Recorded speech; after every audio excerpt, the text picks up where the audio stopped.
श्रवण कराई। सप्तम स्कंद में प्रहलाद चरित्र की कथा श्रवण कराते हैं, जो भगवान के बड़े ही भगवत भक्त हुए प्रहलाद जी महाराज। हिरण्याकश्यप भगवान से बैर बांध करके रहता था क्योंकि भाई को मारा। परिषद ने कहा कि प्रभु हमें एक बात बताओ, आखिर भगवान ऐसा करते क्यों हैं? भाई दैत्यों को तो मार देते हैं, देवताओं की सहायता कर देते हैं, अब ये बात मुझे कुछ पच नहीं रही है, क्या कारण है? तो सुखदेव भगवान ने कहा कि भगवान यदि किसी असुर को मृत्यु देते हैं तो भगवान उसको मारते नहीं है, ध्यान देना। ऐसे भक्त पर भगवान जल्दी रीझ जाते हैं। भक्त से कहीं ज्यादा जल्दी भगवान एक गाली देने वाले राक्षस से प्रसन्न हो जाते हैं। भक्त पर तो बाद में कृपा करते हैं, पहले राक्षसों पर कृपा कर देते हैं। क्योंकि भक्त जो होता है ना महाराज, भक्त कभी कभी कुछ समय के लिए भगवान को भूल भी जाता है, विस्मृति उसको हो जाती है। लेकिन जो एक दुष्ट व्यक्ति होता है, जो राक्षस प्रवृत्ति का होता है, वो भगवान को निरंतर गालियां सुनाता रहता है। 24 घंटे भगवान को याद करता है, रात हो चाहे दिन हो, खाते पीते सोते जगते हर समय भगवान का भजन करता रहता है। अब बताओ, भक्त पर रीझेंगे कि उस राक्षस पर रीझेंगे जो बिल्कुल एक क्षण के लिए भी नहीं छोड़ रहा है ठाकुर जी को, निरंतर भजन चल रहा है, उसका भजन ही है, किसी भी तरह याद करे लेकिन याद तो कर रहा है। भाई भक्त को तो समय निकालना पड़ता है, संसार के भी काम देखना है, भगवान के लिए भी कुछ समय निकालना है। लेकिन एक राक्षस के पास, दुष्ट प्रवृत्ति के व्यक्ति के पास और कोई काम नहीं है। राक्षसों के पास कोई काम रहता ही नहीं था महाराज, केवल भगवान को गालियां सुनाना, दे गालियां दे गालियां दे गालियां। भगवान खूब खुश हो जाए कि ऐसा भजन तो मेरा भक्त भी नहीं कर पाता है जैसा तू करता है। इसलिए भगवान करते क्या है, रामचरितमानस में वर्णन आता है, एक ही बाण प्राण हर लीना। जिस समय भगवान विश्वामित्र जी के साथ जा रहे थे, उस समय ताड़का आई भगवान को खाने के लिए, मारने के लिए। लेकिन भगवान ने जब देखा कि ये कितनी सरल है, कितनी दीन है, ये मुझे जानती भी नहीं है,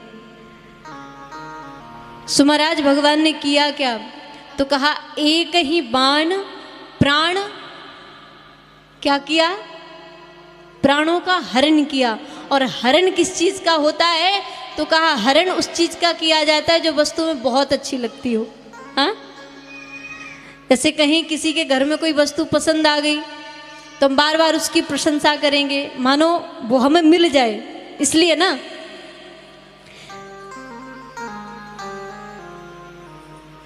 तो भगवान भी इसी प्रकार करते हैं कि जब किसी भक्त का हृदय, किसी भक्त का मन भगवान को बहुत अच्छा लगता है तो भगवान उसके मन को हरण कर लिया करते हैं। भगवान ने भी ताड़का के प्राणों का हरण किया है। और बाद में गोस्वामी जी ने लिख दिया कि प्राणों का हरण तो किया है, लेकिन साथ साथ दीन जानते ही निज पद दीना। अगर भगवान उस पर रुष्ट होते, उससे नाराज होते, तो महाराज उसको अपना पद प्रदान नहीं करते। जो पद ध्रुव को मिला, जो पद भक्तों को मिलता है, वही पद भगवान ने ताड़का को प्रदान किया। भगवान तो रीझ जाते हैं ऐसे जीवों से, ऐसे भक्तों से भगवान बहुत जल्दी प्रसन्न होते हैं। सुखदेव भगवान कहते हैं ये हमारे प्रभु का स्वभाव है।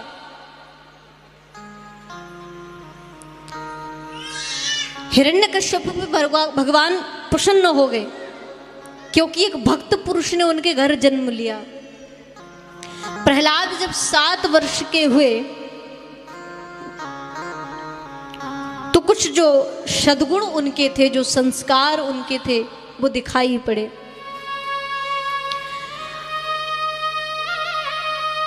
अच्छा एक बात बताओ, बच्चों की विद्या कहाँ से प्रारंभ होती है, बताइए? हाँ, देखो, शिक्षा तो प्रारंभ होती है जब बच्चा थोड़ा बोलने लगता है, फिर स्कूल में भेजा जाता है, तब उसको शिक्षा दी जाती है। लेकिन विद्या कहाँ से प्रारंभ होती है? गर्भ से। कहाँ से? गर्भ से। शिक्षा जितनी जरूरी है, उससे भी कहीं ज्यादा जीव को विद्या की आवश्यकता है। अब आप कहो विद्या क्या है, शिक्षा क्या है, तो देखो विद्या और शिक्षा में बहुत अंतर है। शिक्षा होती है समाज में हमें कैसे रहना है, समाज में हमें कैसे जीना है, ये जो बाहरी ज्ञान होता है वो होती है शिक्षा। और विद्या तो कहा, विद्या होती है वो जो आत्मिक ज्ञान को जागृत कर दे, अंदर के ज्ञान को जगाए। हमें अंदर से कैसे जीना है, संसार में हमें किस भांति रहना है, जो हमारे उस आत्म तत्व को, आत्म ज्ञान को जो जागृत करे, वो हमारी विद्या है।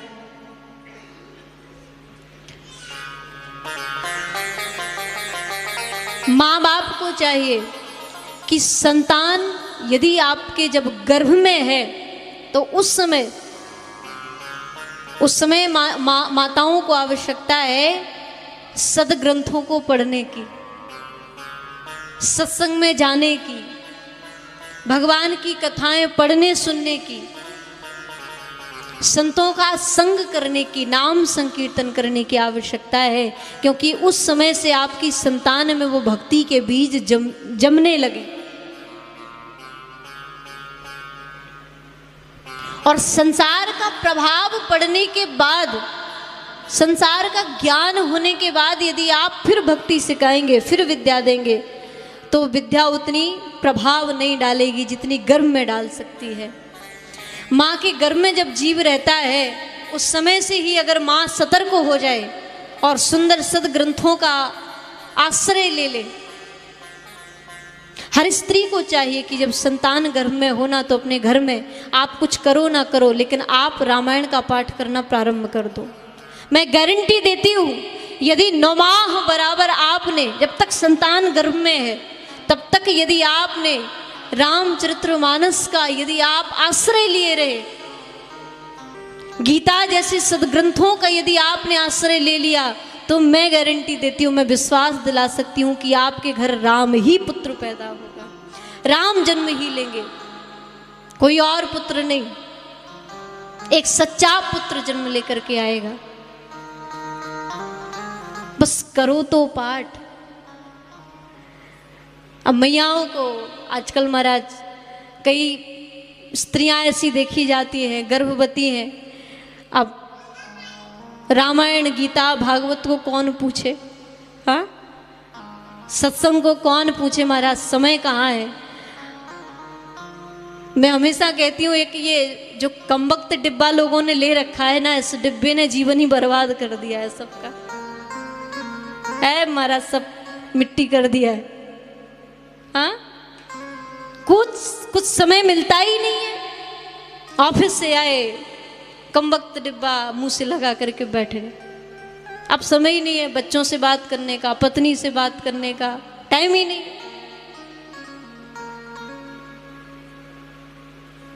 मैयाँ भी यही करती हैं, कुछ करना है नहीं, 9 माह तक सो आराम से बिस्तर पर पड़े पड़े मोबाइल में सीरियल चल रहे हैं,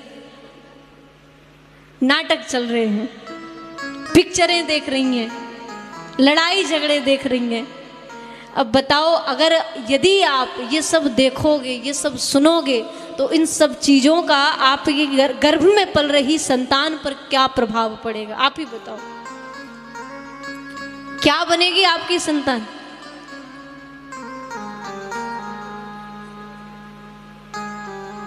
ये लड़ाई झगड़े सुन सुन करके, नाटक नौटंकी देख देख कर महाराज लोग घरों में धुंधकारियों को पैदा कर रहे हैं, बढ़ते जा रहे हैं, राक्षस संतानें पैदा हो रही हैं। क्या लाभ मिलेगा? अरे इन सद्ग्रंथों का सहारा लो, जिनको पढ़ करके, जिनका आश्रय लेकर के हमारे इस भारत देश में स्वामी विवेकानंद जैसे पुत्र जन्म लिए हैं, भगत सिंह जैसे पुत्रों ने जन्म लिया है। बस मैयाएं यदि अपने जीवन को सुधार लें तो संतानों का जीवन अपने आप सुधर जाएगा, ध्यान देना। और यदि आप जब तक अपना जीवन नहीं सुधारोगे, संतानों को कितना भी प्रयास करते रहना, तुम्हारी संतानें सुधरने वाली नहीं है।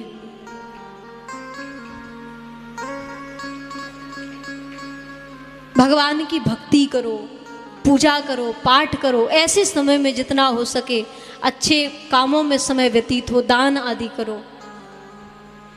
बनावटीपन मत रखो, पाखंड मत दिखाओ, जो भी है सत्यता के साथ भगवान के सामने, भगवान के दरबार में जाओ। बनावटी भक्ति से कुछ नहीं मिलने वाला। क्यों? शरीर कितना भी सजा लो, कितना भी सौंदर्यवान बना लो, लेकिन कुछ नहीं होगा जब तक ये पवित्र नहीं होगा। मन जब तक सुंदर नहीं होगा तब तक शरीर पर कितनी भी अच्छी महंगी महंगी क्रीमें लगा लेना, पोत लेना, महाराज भगवान को सोने वाले नहीं है। अरे तन है तेरा उजला और मन तेरा काला, ये तन है तेरा उजला और ये मन तेरा काला, तो ऐसी बगुला भक्ति से क्या होने वाला।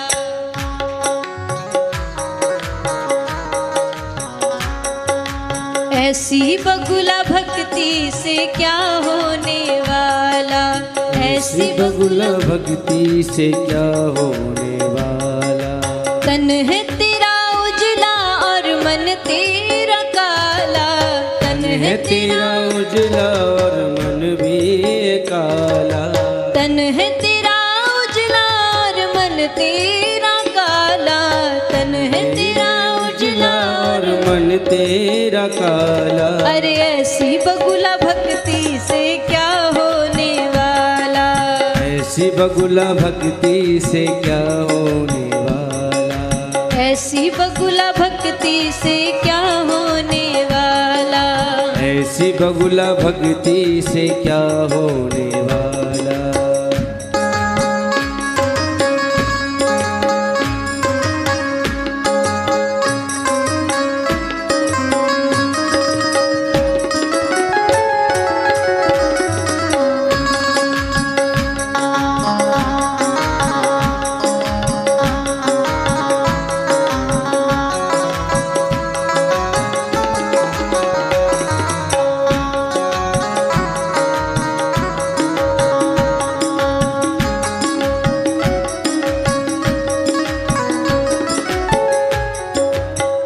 बड़ी प्यारी बात कही है, ध्यान से सुनना। ये सारी बातें ना हमारी भक्ति पर आधारित है। आज के परिवेश में लोग जैसी भक्ति किया करते हैं ना, वही।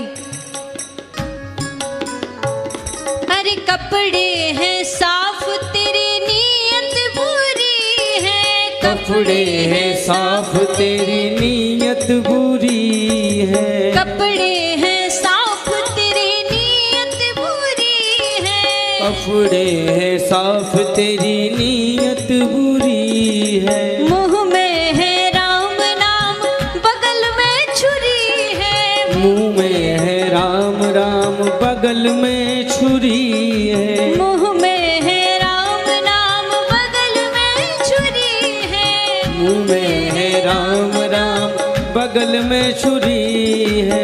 हीरे जैसा जीवन मिट्टी में रौंद डाला, हीरे जैसा जीवन मिट्टी में रौंद डाला। अरे ऐसी बगुला भक्ति से क्या होने वाला, ऐसी बगुला भक्ति से क्या होने वाला, अरे ऐसी बगुला भक्ति से क्या होने वाला, ऐसी बगुला भक्ति से क्या होने वाला।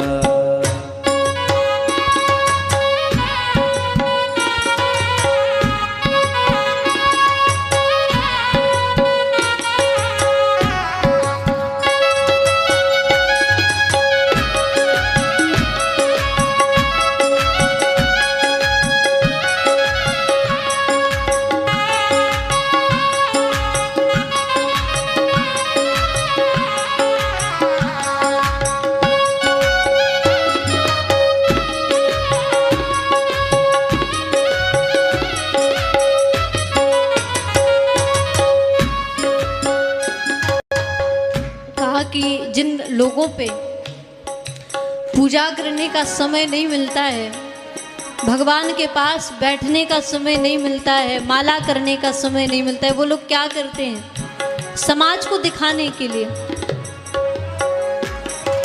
सुबह उठ मस्तक को तिलक से सजाता है, सुबह उठ मस्तक को तिलक से सजाता है, सुबह उठ के मस्तक को तिलक से सजाता है, सुबह उठ के मस्तक को तिलक से सजाता है। धर्म ग्रंथ पढ़े रोज मांस अंडे खाता है, धर्म ग्रंथ पढ़े रोज मांस हड्डी खाता है। विस्की का पीता तू भर भर के प्याला, विस्की का पीता है तू भर भर के प्याला, अरे विस्की का पीता तू भर भर के प्याला, विस्की का पीता तू भर भर के प्याला। तेरी ऐसी बगुला भक्ति से क्या होने वाला, तेरी ऐसी बगुला भक्ति से क्या होने वाला, ऐसी बगुला भक्ति से क्या होने वाला, ऐसी बगुला भक्ति से क्या होने वाला। और इतना ही नहीं, जब नवरात्रि का समय आए ना तो उस समय देखना लोगों की इतनी भक्ति दिखाई देती है महाराज, साल भर पूछने नहीं जाएंगे मैया को, और जब नवरात्रि आती है तो भर भर के लोटा जल उड़ेल के आते हैं। हाँ, खूब भजन कीर्तन करेंगे, लेकिन वहीं ध्यान से सुनना सभी लोग, अरे जगह जगह मैया के करते जगराते हो, जगह जगह मैया के करवाते, ढोलक और छेने भी खूब खड़काते हो, ढोलक और छेने भी खूब धड़काते, ढोलक और छेने भी खूब खड़काते हो, ढोलक और छेने भी खूब धड़काते हो। घर में दुखी माँ को कभी देखा न भाला, घर में दुखी माँ को कभी देखा न भाला, ऐसी बगुला भक्ति से क्या होने वाला, ऐसी बगुला भक्ति से क्या होने वाला, ऐसी बगुला भक्ति से क्या होने वाला, ऐसी बगुला भक्ति से क्या होने वाला।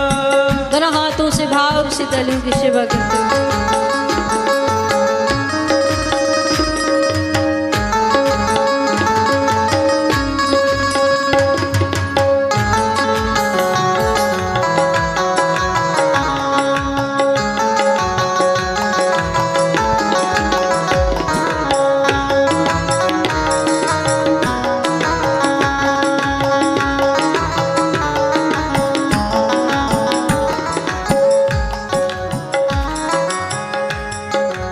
बड़ी प्यारी बात कही है,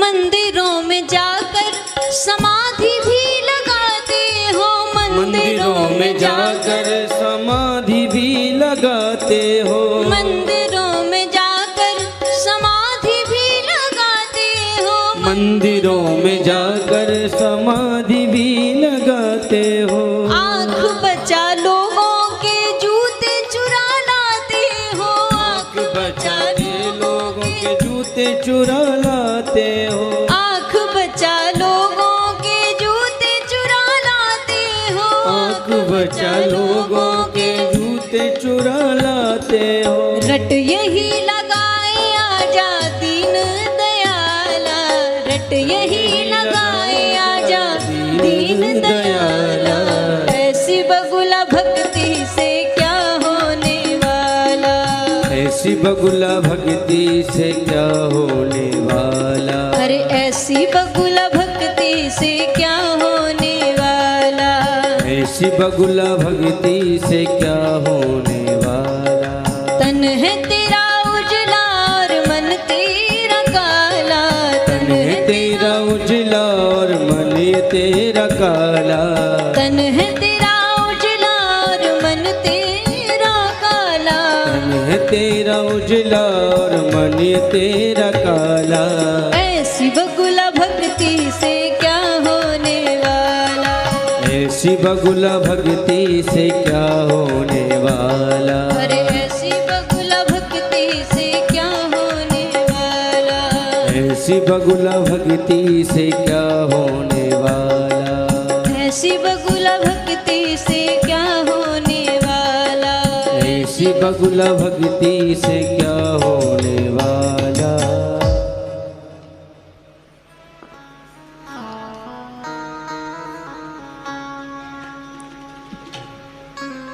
मंदिरों में जाकर समाधि भी लगाते हो,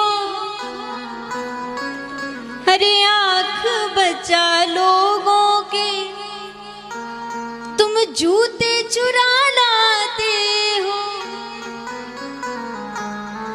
और रट यही लगाए आजा दीन दयाला। अरे ऐसी बगुला भक्ति से क्या होने वाला, तेरी ऐसी बगुला भक्ति से क्या होने वाला। सही है ना।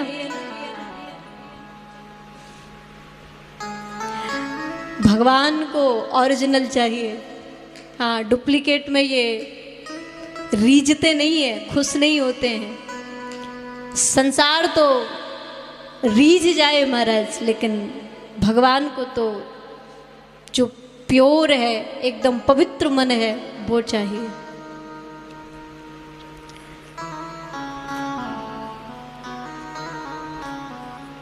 तो क्या करना है, कहा कि आवश्यकता है स्त्रियों को सुंदर भक्ति, यदि चाहे वो पति की भक्ति हो चाहे भगवान की भक्ति हो, ओरिजिनल होना चाहिए। प्रहलाद की जो माँ थी कयाधु, जिस समय प्रहलाद गर्भ में थे, इनका हरण हो गया। हरण किसने किया? इंद्र ने।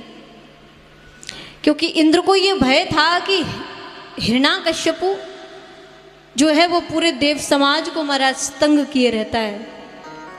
पत्नी का ही हरण कर लिया अनुपस्थिति में।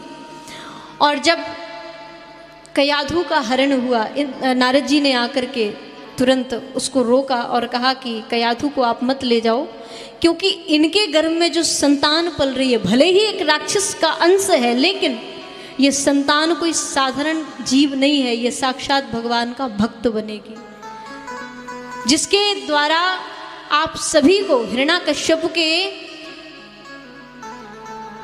अत्याचारों से मुक्ति मिलेगी। इंद्र ने ऐसा ही किया। तब नारद जी ने कयाधु को ले जा करके अपने आश्रम में रख के महाराज दिव्य उपदेश दिया, भागवत ज्ञान प्रदान किया। उस समय प्रहलाद गर्भ में थे और उस ज्ञान को, उस भक्ति, उस सत्संग को लेकर के प्रहलाद जी महाराज एक भगवत भक्त बन गए, माँ के गर्भ में रह करके। और जिस समय हिरण्याकश्यपु नारद जी के आश्रम से पत्नी को लेकर के गया, प्रहलाद जी महाराज का जन्म हुआ। जन्म होने के बाद कुछ बड़े हुए, उनके संस्कार देखे गए, उनके सद्गुण दिखाई दिए।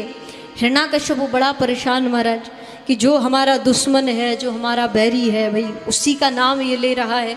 बड़ा समझाया प्रहलाद महाराज को, लेकिन भक्ति का रंग जिस पर चढ़ जाता है, हमारे संत कहते हैं, सूर श्यामकारी कामर पे चढ़ई न दूजो रंग। जिस पर कृष्ण नाम का रंग चढ़ चुका है, संसार का रंग उस पर कभी चढ़ ही नहीं सकता है। जिस पर कृष्ण ने अपना अधिकार कर लिया है, वो भक्त फिर संसार का नहीं, वो केवल कृष्ण के काम का रहता है। प्रहलाद महाराज को बड़ा समझाया, लेकिन एक ना सुनी। पिता को उपदेश देते, पिता को सुंदर समय आने पर पढ़ाते रहते, सिखाते रहते, और पिता का क्रोध और बढ़ जाता। दैत्यों के विद्यालय में पढ़ने के लिए भेजा, लेकिन वहाँ भी महाराज देखो, भक्त को हजारों दुष्टों के बीच में भी अगर पहुंचा दोगे ना, तो वहाँ भी वो अपनी भक्ति का प्रचार करके आएगा।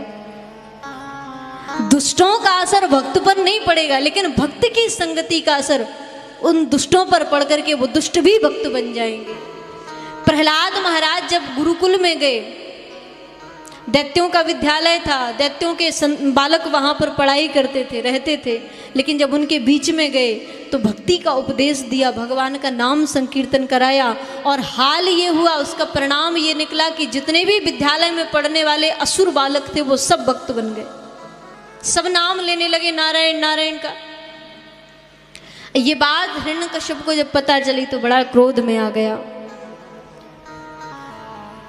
बड़ा प्रयास किया मारने का, और अंत में क्रोध में आकर के खंबे से बंधवा दिया प्रहलाद जी महाराज को। प्रहलाद ने कहा कि पिताश्री कोई बात नहीं, यदि आपने हमें इस खंबे से बंधवाया है, मुझे मरने का भय नहीं लगता, क्योंकि आप खंबे से बंधवा करके भी आपने मुझे मेरे नारायण की गोदी तक पहुंचा दिया है, मैं बड़ा प्रसन्न हूं। हिरण्यकश्यप को बड़ा क्रोध आया, क्या खंबे में भी तेरा नारायण है? बोले अवश्य, इस खंबे में भी, इस जड़ खंबे में मेरा नारायण विराजमान है। क्रोध में आकर के चिल्ला पड़ा। सुखदेव भगवान कहते हैं परिषद, भगवान यदि चाहें तो जड़ को वो चैतन्य बना दें और चैतन्य को वो जड़ बना दें, वो शक्ति मेरे प्रभु में है।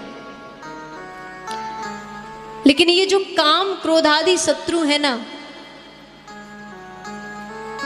ये हमारे जीवन को नष्ट कर देते हैं।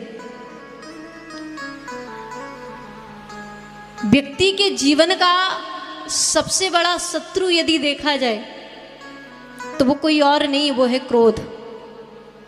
कौन? क्रोध। व्यक्ति का सबसे बड़ा शत्रु क्रोध है, और क्रोध जब आता है तो क्रोध से सम्मोह पैदा होता है। सुखदेव भगवान कहते हैं, राजा परीक्षित,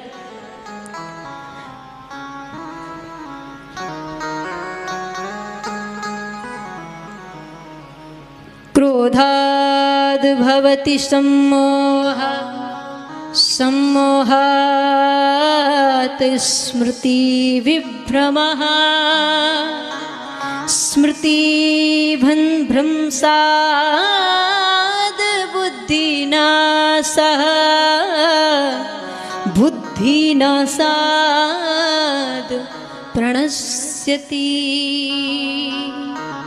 सुखदेव भगवान कहते हैं कि जब क्रोध आता है, क्रोध से समोह पैदा होता है, और ये हमारी बुद्धि को महाराज नष्ट कर देता है।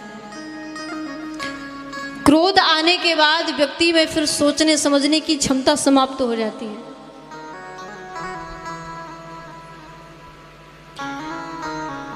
क्रोध क्या है?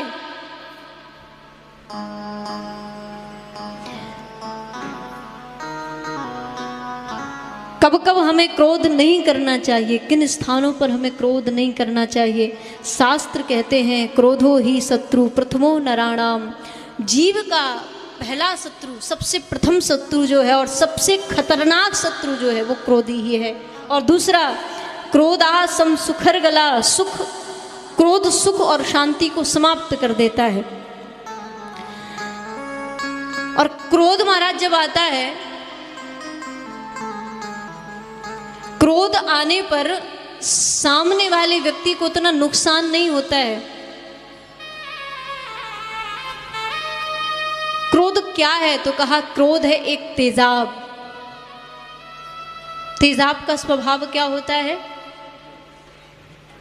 कैसी होती है तेजाब?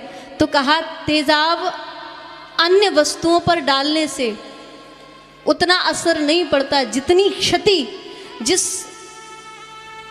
बर्तन में, जिस भी वस्तु में वो रखा होता है, सबसे ज्यादा क्षति उसी को पहुंचती है जिसमें तेजाब होता है। आपने देखा होगा किसी वस्तु पर, किसी वस्त्र पर या किसी भी उस पर यदि तेजाब डाला जाए, किसी व्यक्ति के शरीर पर यदि तेजाब डाल दिया जाए तो उसकी क्या गति होती, क्या हाल होता है उसका, कितना भयंकर होता है। तो जिस बर्तन में वो रखा होगा भला उसका क्या होता होगा, ये तो सोचिए। ठीक इसी प्रकार क्रोध एक तेजाब की तरह है। जब जब क्रोध आता है ना, तो सामने वाले व्यक्ति को उतना नुकसान नहीं पहुंचता है जितना कि जिसके अंदर क्रोध प्रकट हो रहा है उतनी क्षति उसको पहुंचती है, उसको ज्यादा असर उसका पड़ता है, प्रभाव उस पर ज्यादा पड़ता है।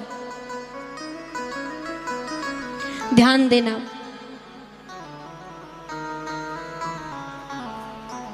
कभी कभी ऐसा होता है, कई लोग कहते हैं कि हमें बहुत क्रोध आता है, बहुत तेज स्वभाव है, क्या किया जाए, कंट्रोल नहीं कर पाते हैं, बहुत गुस्सा आ जाता है और उस समय अपने आप को संभाल नहीं पाते, कहीं परिवार में मारपीट कर देते हैं, कहीं गाली गलौज कर देते हैं, कहीं डंडे चला देते हैं, कुछ भी कर देते हैं। उस समय ये समझ नहीं पड़ता कि मैं क्या कर रहा हूँ, सही गलत की पहचान नहीं रहती। हाँ, सबसे पहले तो क्रोध होने का कारण देख लो क्या है। क्रोध क्यों आता है? तो कहा क्रोध तब आता है जब हमारी मन स्थिति के कारण हमारा मन जो चाहता है वो कार्य पूरा ना हो पाए, हमारे मन के हिसाब से ना हो पाए, तो फिर हमें क्रोध आने लगता है।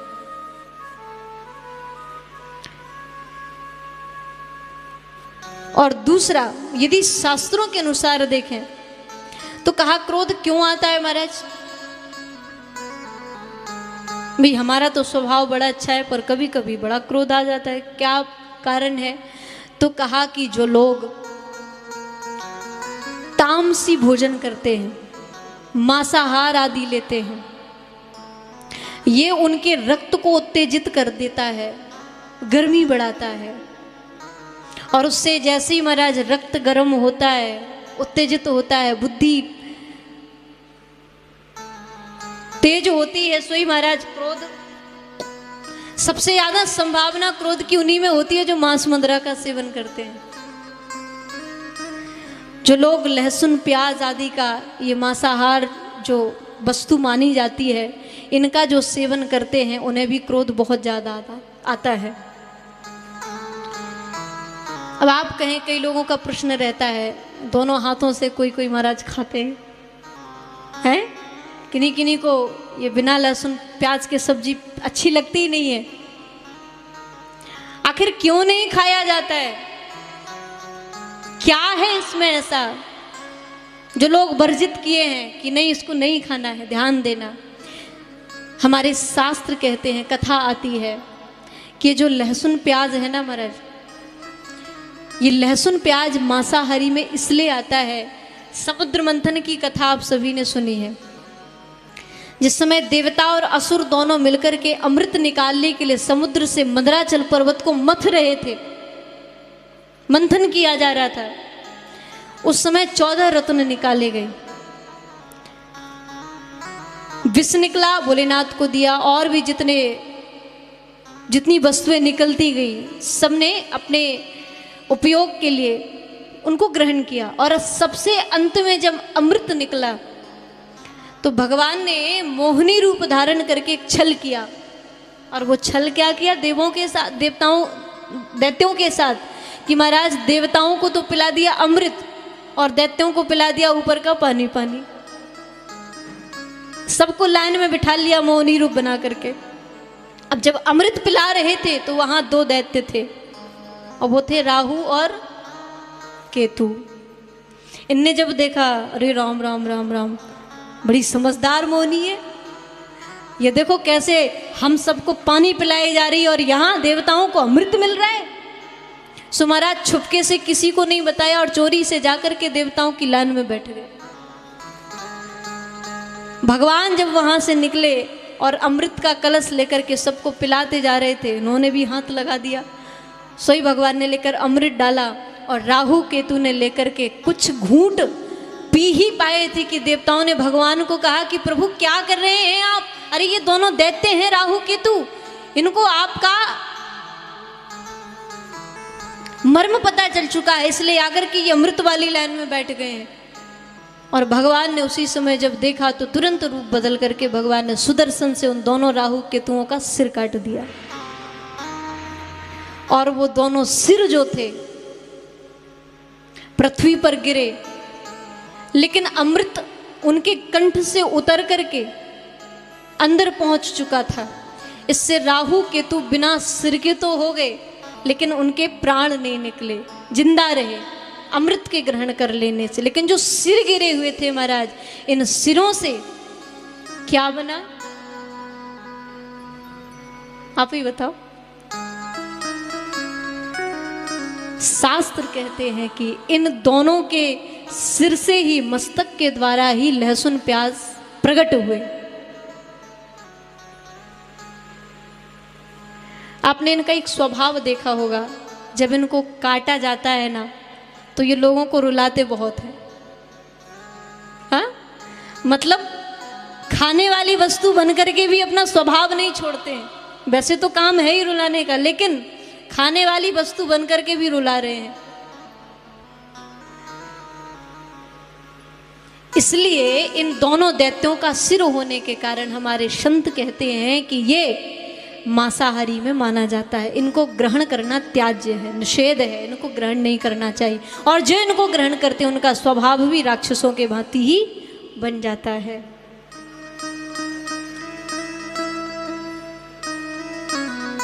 दूसरा, यदि क्रोध आता भी है, बहुत क्रोध किन्हीं को आता है, तो कुछ स्थान ऐसे हैं कि वहां भूल करके भी कभी भी आप क्रोध करें ही ना। और वो स्थान कौन से हैं? सबसे पहला स्थान,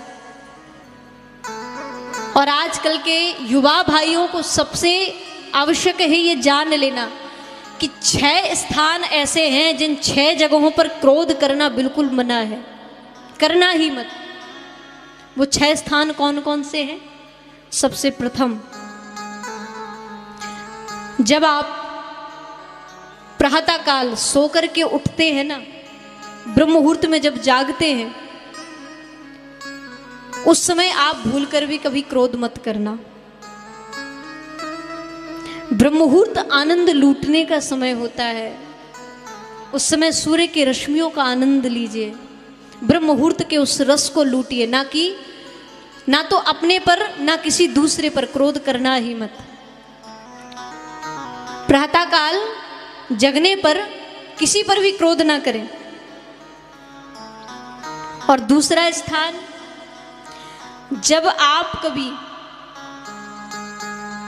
घर में पूजा पाठ करते हैं, प्रार्थना करते हैं, विनती करते हैं, भगवान के पास जाते हैं, मंदिर जाते हैं, उस समय भी कभी पूजा या भक्ति में बैठकर कभी क्रोध मत करना। करते हैं तो, मैं ये नहीं कहती कि अगर आप नहीं करते हैं तो करें। जो लोग पूजा आदि में रुचि रखते हैं, बिल्कुल क्रोध उस समय करें ही ना,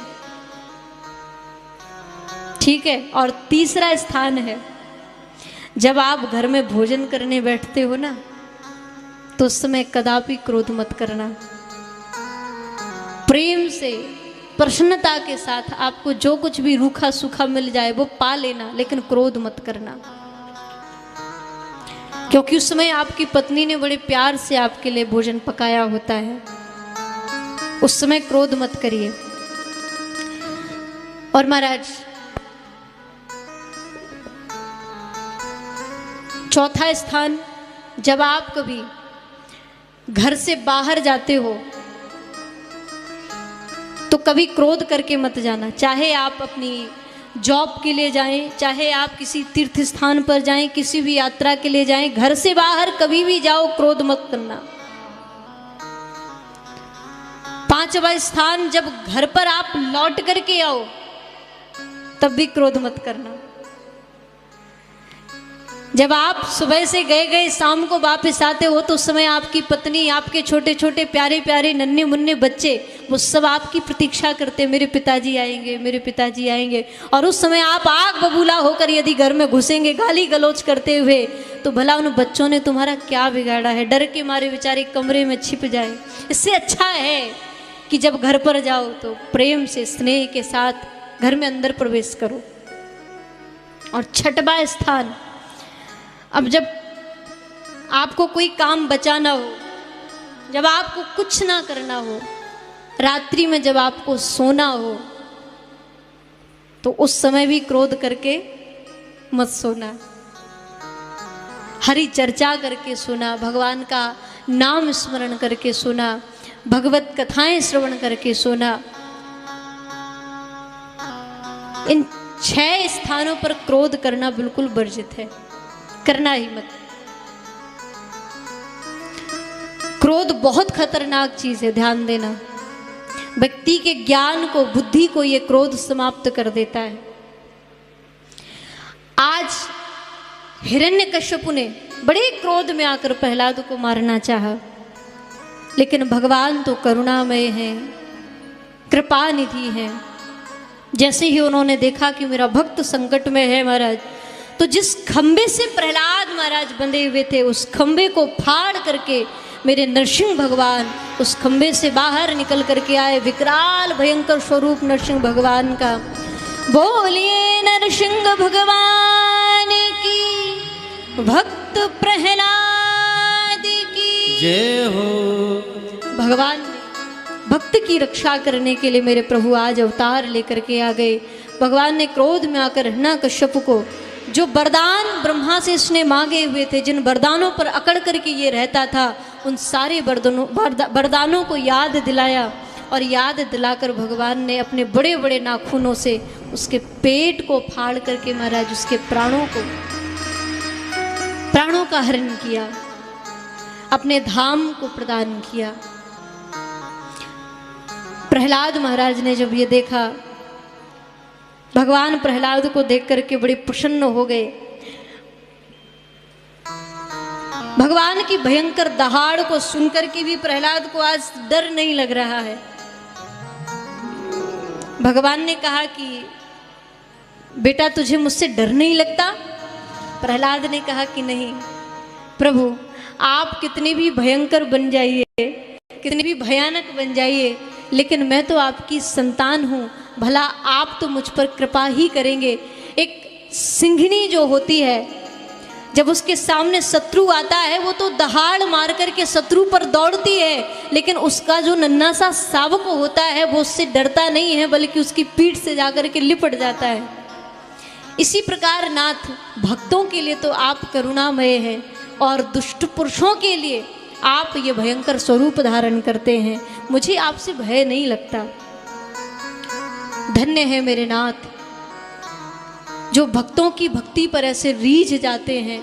कितने भी संकट जीवन में आए, लेकिन भक्त जो डटा रहता है, जो भक्ति मार्ग पर अडिग रहता है, जो छोड़ता नहीं है प्रभु को, भगवान उस भक्त पर रीझ जाते हैं। भगवान कभी भी अपने भक्तों को ध्यान देना गिरने नहीं देते।